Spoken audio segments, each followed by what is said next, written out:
Hey everyone, very exciting. We have a special Q&A episode coming up. You can send your voice memo, maybe you'll hear your recording on the podcast, or an email to mailbag@andrewyang.com, and we will do our best to answer your question and have it on the show. Cynics say we get the government we deserve. That's the way of looking at this dysfunction. Well, it's our own fault. Which I totally disagree with.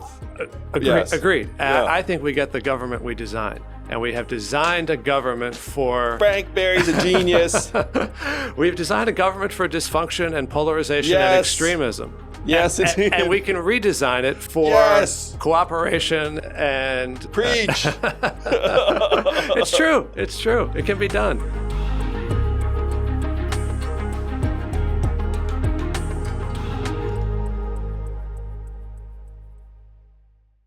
It is my pleasure to welcome to the podcast editor for Bloomberg and most importantly, author of the brand new book, Backroads and Better Angels, A Journey into the Heart of American Democracy. I'm going to call you Frank, but the name on the book is Francis S. Berry. Welcome, Frank. Thanks for having me. Good to be here. Wow, what a journey you've been on, both literal and figurative. So I'm going to tell people what Frank did with his far too accommodating wife.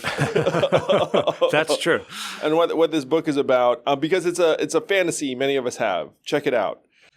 So Frank, newly married, gets an RV and drives across the country, pretty much across the country and back is the sense of things, and just explores America on Lincoln's road when he was doing his own transcontinental journey. Is that a fair summary? Close. We were on the Lincoln Highway, which was the first transcontinental route to connect the two coasts, dedicated in 1913. But Lincoln, of course, has this also great history of infrastructure and father of the Transcontinental Railroad. But yes, that's the setup. All right. So how many? Because I will confess. So I've been all over the country, but I have not driven across the country. And my wife has a fantasy about an RV, though I tell her I have a feeling the fantasy gets replaced by reality on approximately day 3. So first, give people the run up to this as to like, okay, hey, this is a fun idea, to, oh my gosh, I'm actually going to do this, to, oh my gosh, someone's giving me money to do this. So I had this idea of driving the Lincoln Highway in 2016 when the country seemed to be being torn apart in ways I hadn't seen. So stumbled across the Lincoln Highway and thought, wow, what a cool way to go explore the nation's divisions, get out of Washington, get out of the 24-hour news cycle, go talk with people about what holds the country together. But of course, life overtook me. And then eventually the pandemic came along 4 years later, and my wife and I were staring at each other in a one-bedroom apartment and saying, maybe this isn't such a crazy time to drive across the country. And she wasn't entirely convinced at first. We both had jobs, but we were both working remotely. And it was the middle of the 2020 campaign, so it seemed like it was a more relevant time than ever to be out there talking with people about these issues. So I started working on her and started looking at the used RV market. And we came across a 25-foot Winnebago, which was the biggest RV I wanted to drive and the smallest RV we wanted to live in. And how much was it? It was $80,000, which is not inexpensive, had 30,000 miles. But looking around at the RV market, I realized it's going to hold its value. So at the end of the trip, we can sell it and probably do just fine. In fact, at the end of the trip, we could have sold it for more, given how in demand RVs were. But we kept it. We weren't ready to give it up. But that's how the trip begins. And the Lincoln Highway became kind of the perfect metaphor, using Lincoln to guide us across the country and his spirit as we were talking with people about what's both dividing and holding the country together. All right, so I was joking about how I thought reality would set in around... Well, you weren't totally wrong, because on day one of our trip, we lost power to the refrigerator and could not figure out how to get it back on. So that became a very good early reality check, because we had no idea what we were doing. We had never gone RVing before. So we were learning on the fly. Everything happened really quickly. This was essentially August when we got the RV. We left September 11th from New York City. Lincoln Highway begins in Times Square. So reality did set in pretty quickly. So you hit the road, and one of the great things about your book is you're continuously incorporating U.S. history. You've even went pretty far afield and went into like America's sort of religious underpinnings. But first, RV living. Right. So I've been all over the country, but I've been in a tour bus for weeks. But the tour bus was not something I slept in on the regular. Like it would say, just point A to point B, and then I'd get out. Yeah, good times. So what were like the positive surprises of RV living, and then the things where you're like, okay, I didn't anticipate that, I wouldn't recommend right. it. The positive things were, so I should say, we live in a 1-bedroom apartment. So going from that to an RV is not that drastic. It's not like we were living in a palatial mansion. But it definitely forces you to downsize and think about what's important. You couldn't bring a whole lot on the trip. That was a positive, actually. A little bit of thorough minimalism for us was good. The other great thing about RV living was every day was different. I mean, it is the opposite of your workaday routine, where you get up, you get on the train or get to work, however you do, and you go to the office and you come home. Like the absolute polar opposite of that. We were seeing things we had never seen before, places we had never seen. And so the adventure of it was really exciting. And in terms of the RV itself, the difficult things were we didn't know what we were doing. I read the user manual cover to cover. I still didn't know what I was doing. Frank is frankly somewhat similar to me, where I would also be busting out the user Completely. manual. That's the first thing I did. I read the user manual and I still don't understand this. What? And so it did come in handy a couple of times. But for instance, it did not fix our broken refrigerator. We had to call the previous owner to help us figure out the hack to get it to work, which involved turning the generator on, using a long match to draw gas through the stove, which would then get to the refrigerator. Anyway, these things were not in the user manual. So there was a number of things like that where we had to kind of try to figure it out on the fly. So Frank is a very, very high-level journalist. He managed to talk his editors into, look, this is actually going to be good for reporting. But you did then go and talk to Americans at every stop, every walk of life. You would even post stories, dispatches from. And by the way, this one reason I enjoy this so much is that how many times do people say to themselves or other people, it's like, oh, we need to get out of your bubble, need to change context, you need to get out and talk to people in different walks of life. But like no one does. Right. Yes. Right. Yeah. So the fact that you actually did, kudos to you. But talk about some of the folks you met as you were trying to, in many ways, call on like the essence of Lincoln and trying to identify an American spirit. Yeah. Well, we met with people all along the way, tried to talk with people from all different walks of life, all different backgrounds, all different professions, about national issues, but from a local perspective. And it was, I'd say, a very inspiring experience that way. It was the upside of COVID was that people had a little bit more time to spend. Other people were also going for walks and sitting at home and looking for things to do. And so people were very generous with their time, which was really nice.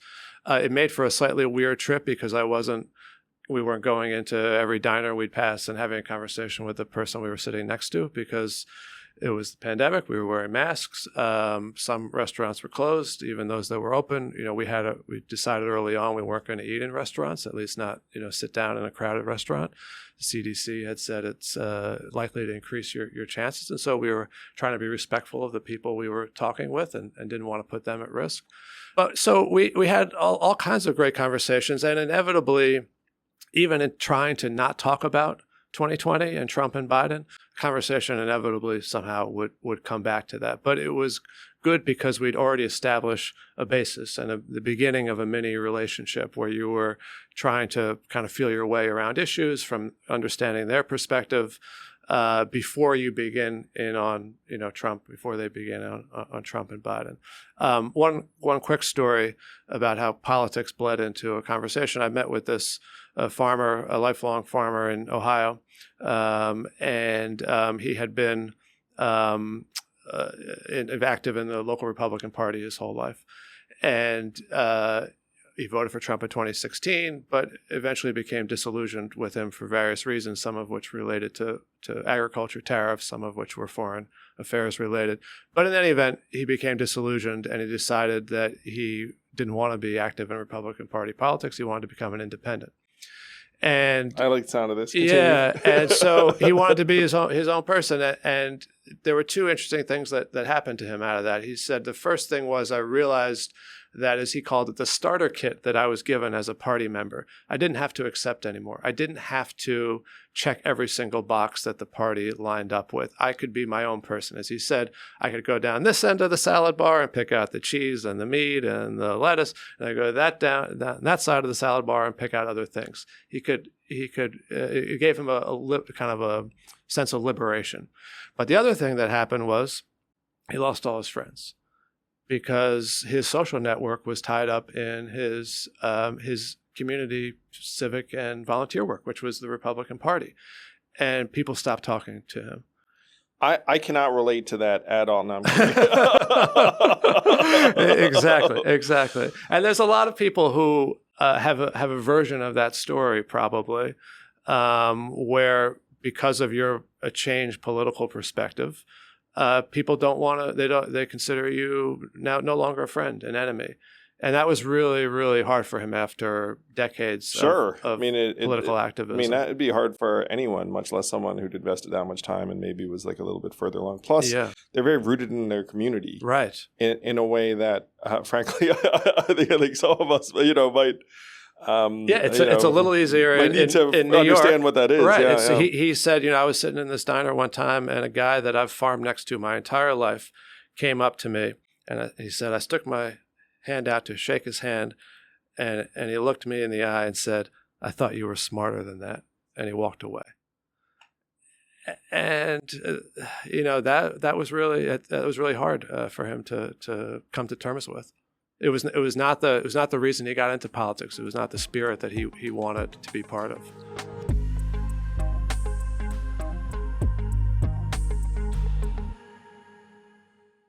Hey YouTube, thanks for watching. Please do hit like and subscribe, and hit that bell if you want to be notified every time a new episode drops. Probably on Mondays, but hit that bell, and thank you.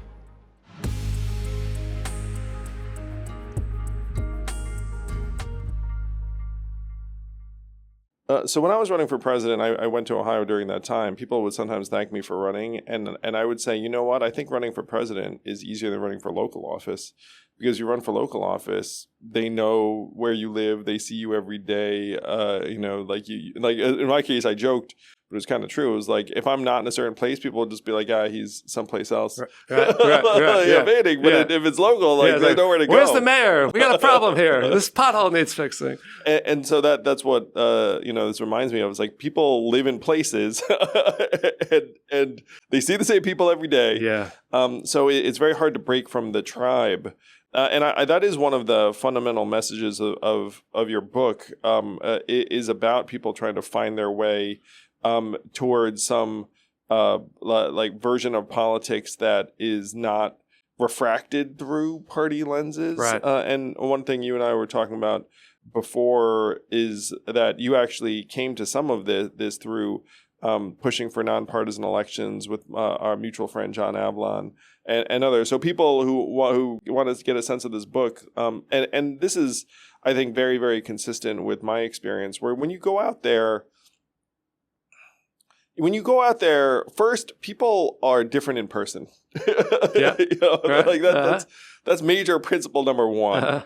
It's much, much easier to throw rocks at someone from afar, but if you sit with them, and right. One thing I get asked all the time, this is not something that you or your wife would experience, but I get asked all the time, it's like, hey, was anyone racially hostile towards you or racist when you were in Iowa for months or New Hampshire for months? And I honestly would say no, they were not. And I think part of that is because you're in their place. Yeah.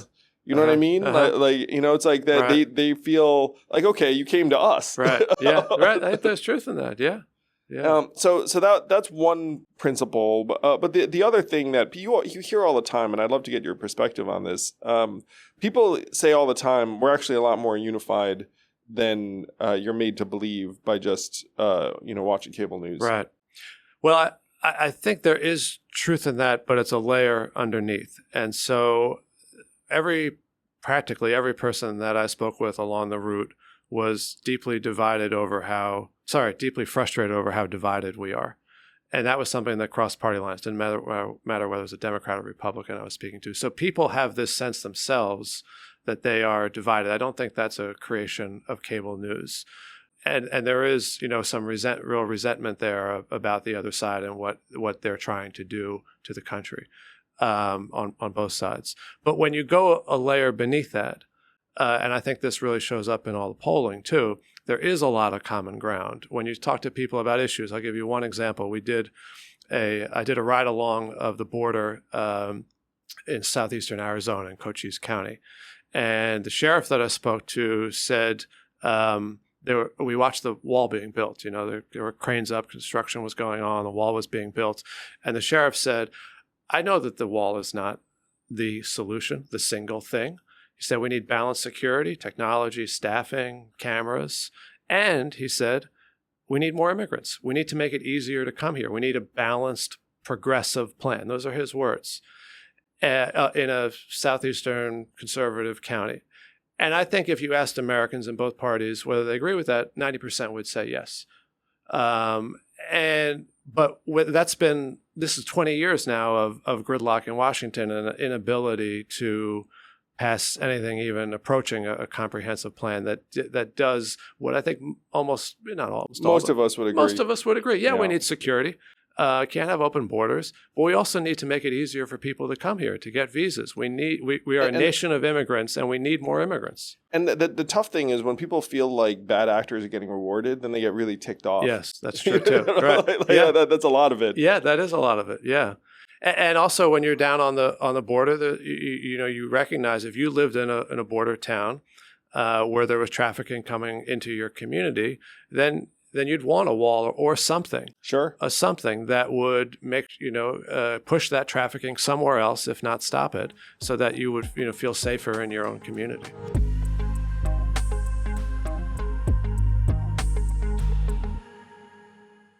Hey all, if you know me, you know I'm not that handy in the kitchen, and I have become a huge believer and booster of Factor.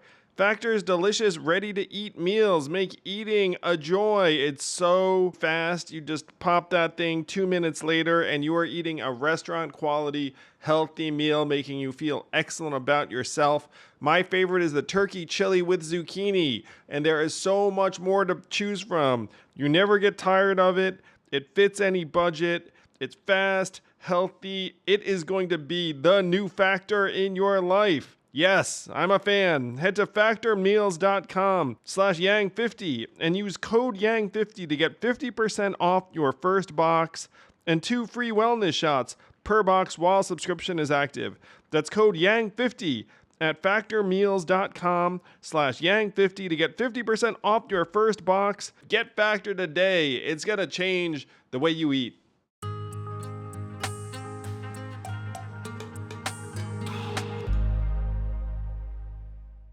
I agree with you on both fronts, that people are sad that we're so divided, they sense the division, and that if you go a layer deeper, I mean, most of us actually can come to some commonality on most of even like the big hairy problems, immigration. Most of us know what we should be doing. Yeah.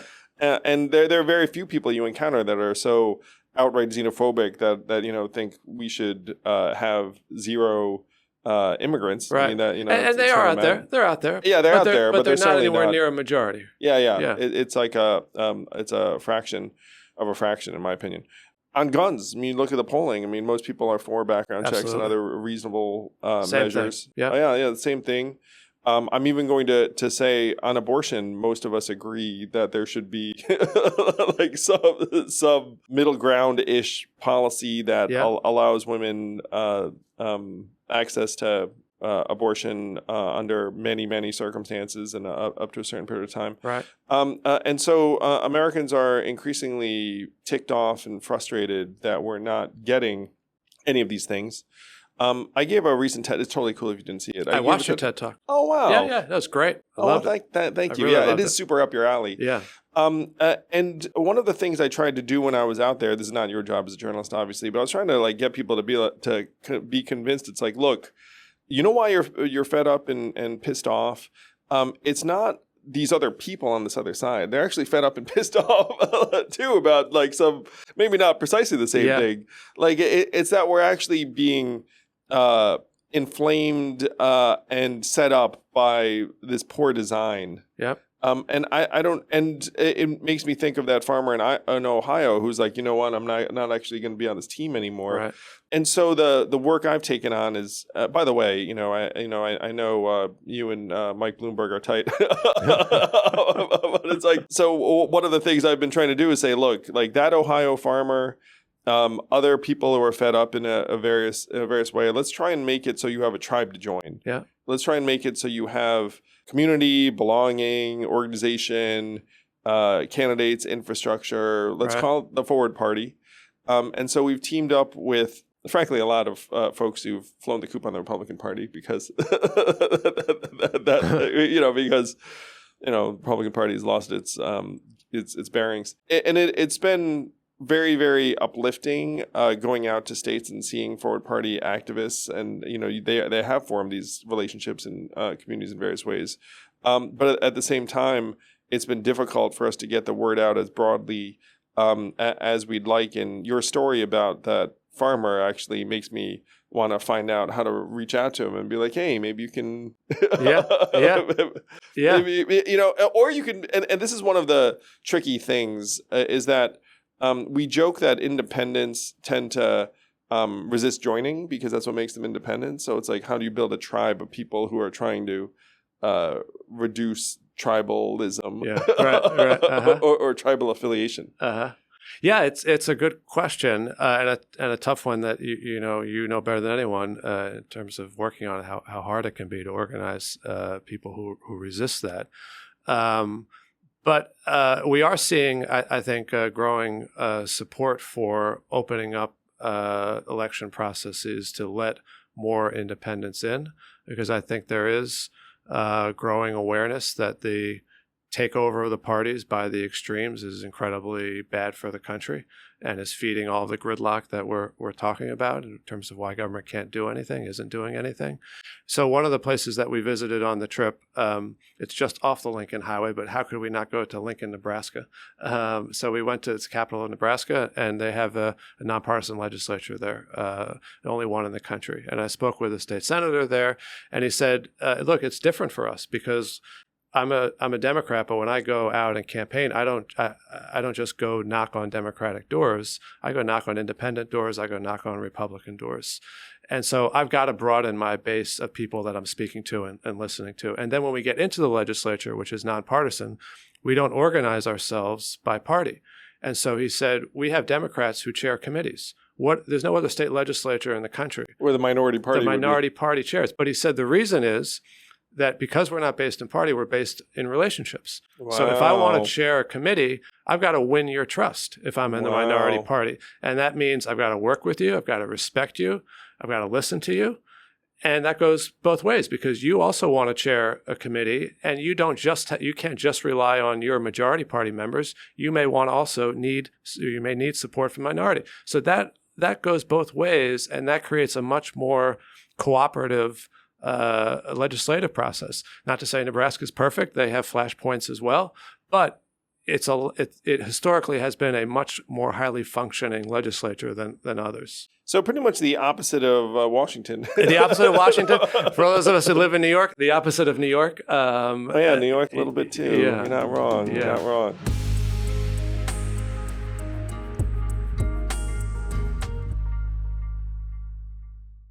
This podcast is sponsored by ExpressVPN. How did you choose which internet service provider to use? The sad thing is, most of us didn't have much of a choice because ISPs operate a lot like monopolies in the regions that they serve. They then use this monopoly position to take advantage of customers, and yes, they even sell your data, your activities to advertisers and big tech companies, and you don't see a dime. That's why I protect my internet surfing and devices with ExpressVPN. When you use ExpressVPN, it's like a magic portal to a perfectly safe and anonymous internet. And don't take my word for it. This is the #1 VPN service according to CNET. It's used by major companies all over the world. So stop handing over your personal data to ISPs and other tech companies who then mine your activity and sell off your information. Protect yourself with a VPN I trust to keep my privacy online. Visit expressvpn.com/yang. That's expressvpn.com/yang to get 3 extra months free. Go to expressvpn.com/yang right now to learn more.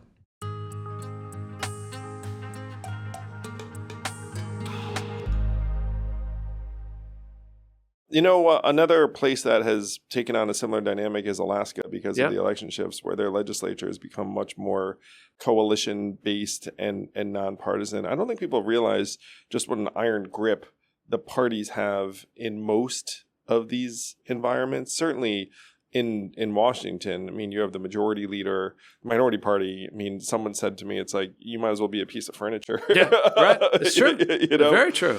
Yeah. If you're a minority House member, and then even if you're in the majority, you're pretty much waiting to hear from the majority leader, like what the heck is going on, and then you're gonna cheerlead forward and sign off on it. And sometimes, you know, the legislation, you like barely have a chance to look at it before you're signing off and defending.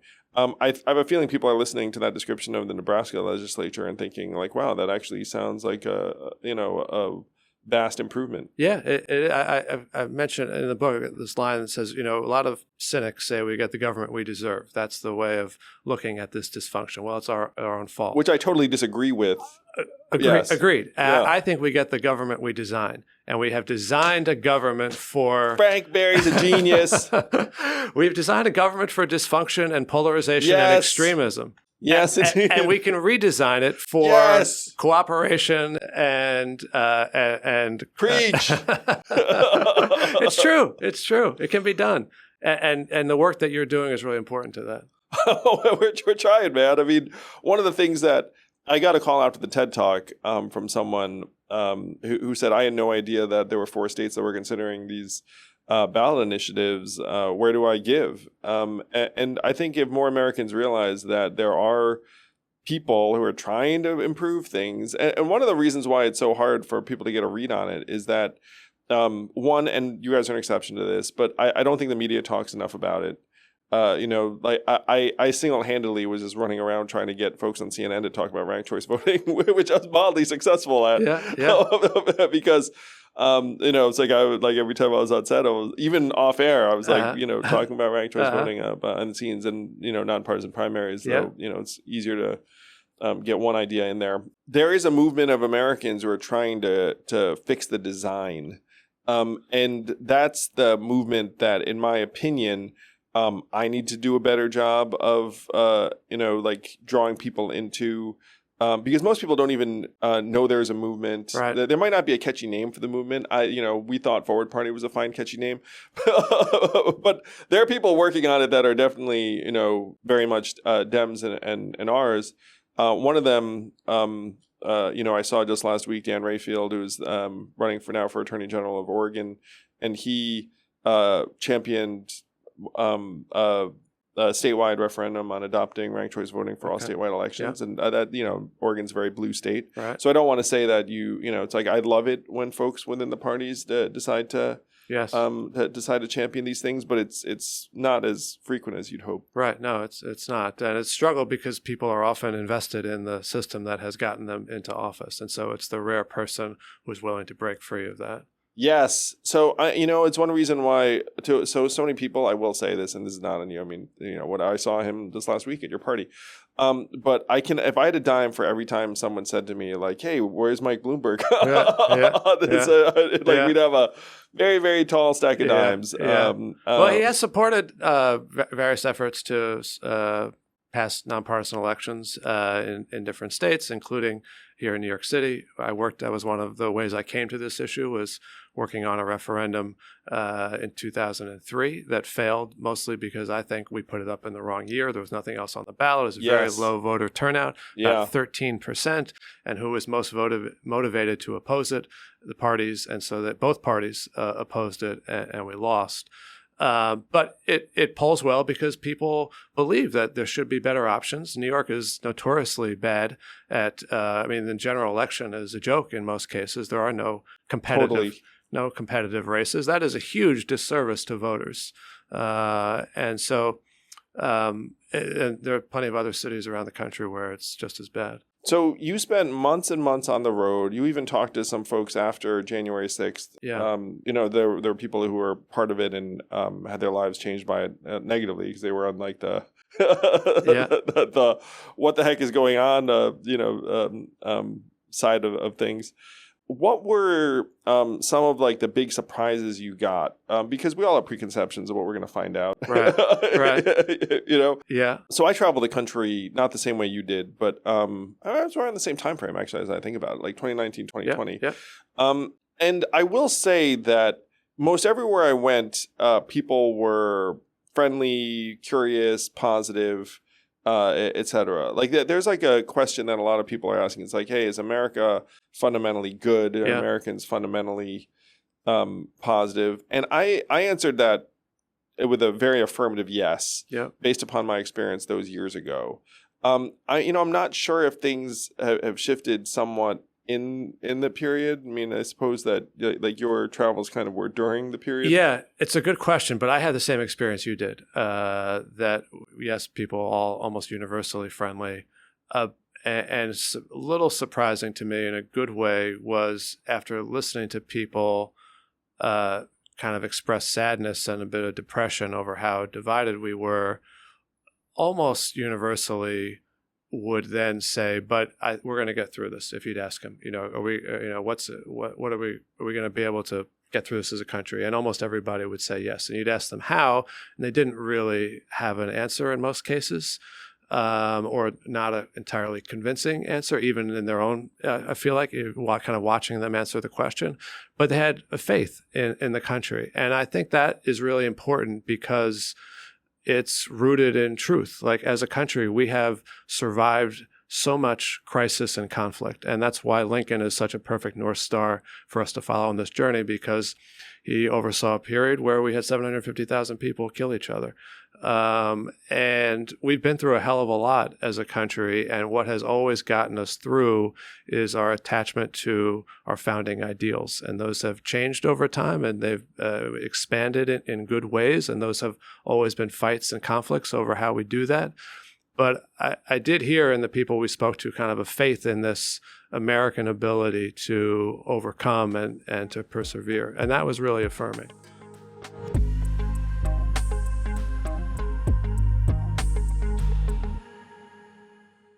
This podcast is sponsored by Helix Sleep.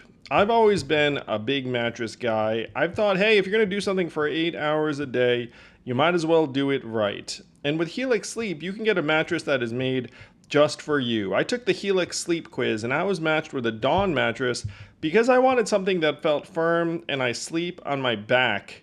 If that resembles you, maybe you'll wind up with the same mattress as me, but take the Helix Sleep quiz and you will be sent a personalized mattress that you can try risk-free for weeks on end. I know it would be weird to return a mattress. I have a friend who did it, but you're not going to want to return this one.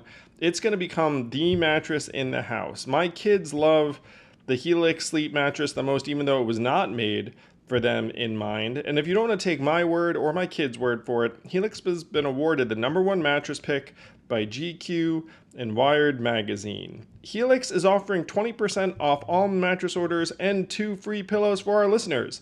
Go to helixsleep.com/yang. That's helixsleep.com/yang. This is their best offer yet, and it won't last long. With Helix, better sleep starts now.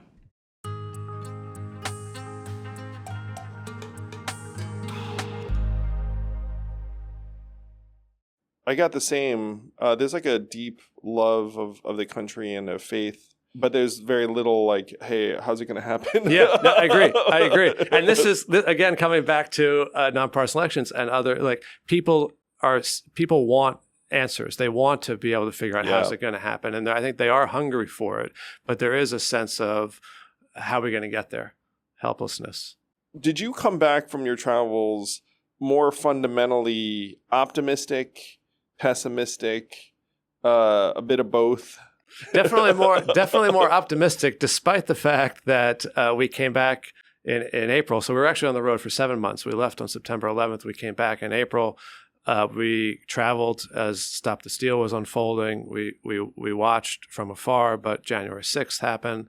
And so if you had told me that going into the trip, I might have said, Jesus, I'm going to come out of this incredibly depressed and more negative about the country, considering that there was an actual physical assault on the Capitol.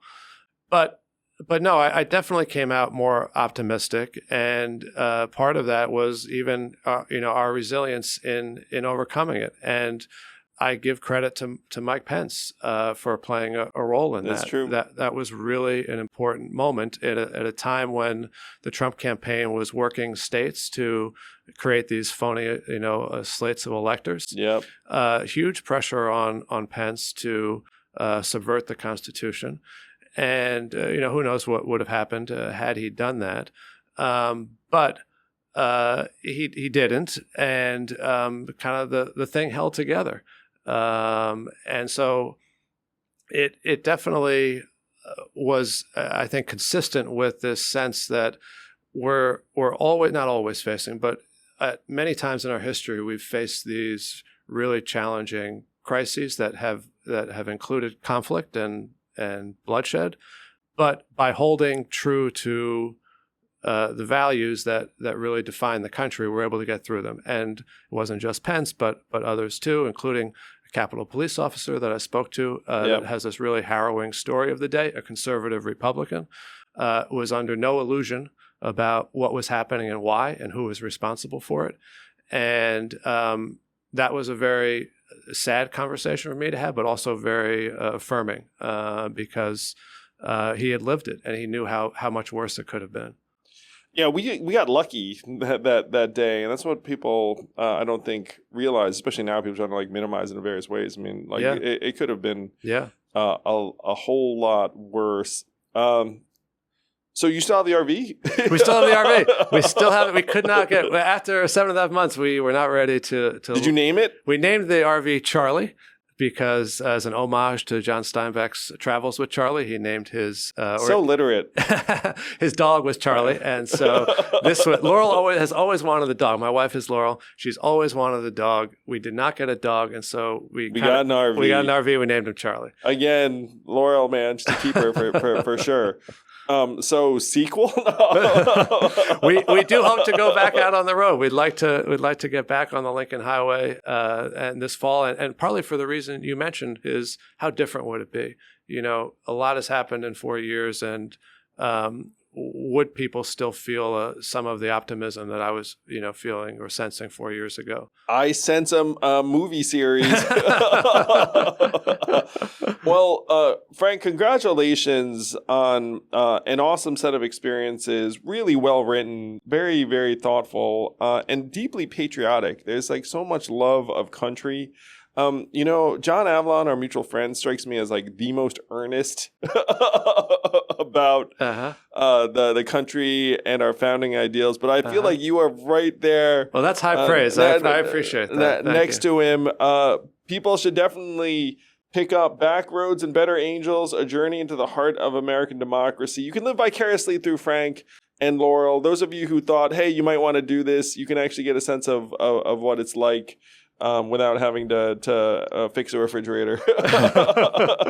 You might have to do that. You might have to, not that they just live through you, Frank. Right. But congratulations. Thank you very much. Appreciate it.